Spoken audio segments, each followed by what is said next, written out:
Pengertian diare. Diare merupakan buang air besar dalam bentuk cairan lebih dari 3 kali dalam satu hari dan biasanya berlangsung selama 2 hari atau lebih. Pada anak-anak konsisten tinja lebih diperhatikan daripada frekuensi bab. Hal ini dikarenakan frekuensi bab, buang air besar, pada bayi lebih sering dibandingkan orang dewasa, bisa sampai 5 kali dalam satu hari. Penyebab diare.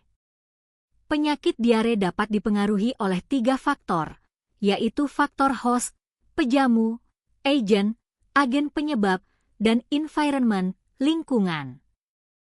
Faktor host berhubungan dengan kondisi individu yang dapat memengaruhi terjadinya diare. Salah satunya adalah perilaku higiene yang buruk, seperti tidak mencuci tangan dengan sabun dan air mengalir. Tangan yang kotor atau terkontaminasi sangat mudah memindahkan bakteri penyebab diare.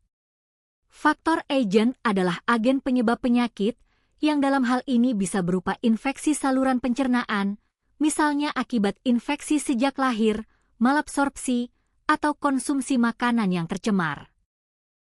Faktor environment atau lingkungan juga turut berperan, di mana kondisi lingkungan yang tidak bersih atau tidak higienis dapat meningkatkan risiko terjadinya diare.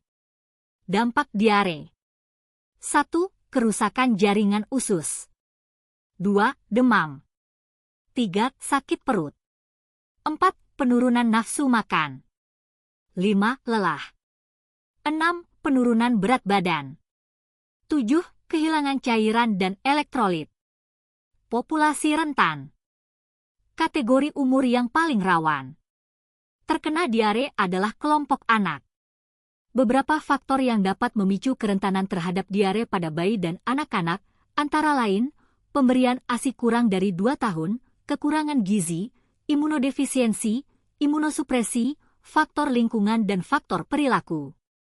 Intervensi gizi. Tujuan diet. 1.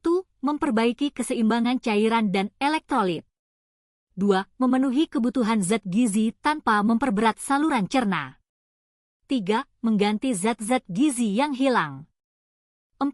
Memperbaiki dan meningkatkan status gizi yang kurang. 5. Mencegah dan mengurangi resiko dehidrasi. Prinsip diet. 1. Energi dan protein sesuai kebutuhan berat badan ideal dan sesuai tinggi badan aktual. 2. Protein 10 hingga 15% total energi, lemak 20 hingga 30%, karbohidrat 50 hingga 60%. 3. Cukup vitamin, mineral dan cairan. 4. Tinggi kalium jika terjadi hipokalemia. 5. Porsi kecil tapi sering. Syarat diet. 1. Makanan parenteral atau dipuasakan apabila masih dalam masa akut. 2. Bila kondisi membaik, makanan diberikan bertahap dari cair, lunak, hingga biasa. 3. Energi dan protein tinggi untuk mencegah penurunan berat badan dan menjaga keseimbangan. 4. Diberikan vitamin A, C, D, B12, asam folat, dan mineral, kalsium, zat besi, magnesium, seng. 5. Bila ada intoleransi malabsorpsi lemak, berikan makanan rendah bebas laktosa dengan MCT. Makanan yang dianjurkan. 1. Karbohidrat, bubur disaring, roti dibakar, kentang dipure, makaroni, mie, bihun direbus, biskuit, crackers, tepung-tepungan di puding atau di bubur. 2. Protein hewani, daging empuk, hati, ayam, ikan digiling halus, telur, direbus, ditim, atau sebagai campuran dalam makanan minuman. 3. Protein nabati, tahu ditim dan direbus, susu kedelai. 4. Sayuran, sari sayuran. 5. Buah, buahan, sari buah. 6. Minuman, teh, sirup, kopi encer. 7. Bumbu, garam, vetsin, gula. Makanan yang tidak dianjurkan. 1. Karbohidrat, beras tumbuk, beras ketan, roti wolewehat, jagung, ubi, singkong, talas, cake, tarcis, dodol, tepung-tepungan yang dibuat kue manis.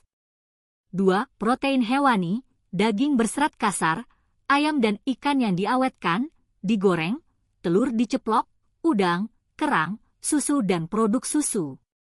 3. Protein nabati, kacang-kacangan seperti kacang tanah, kacang merah, kacang tolo, kacang hijau, tempe dan oncom. 4.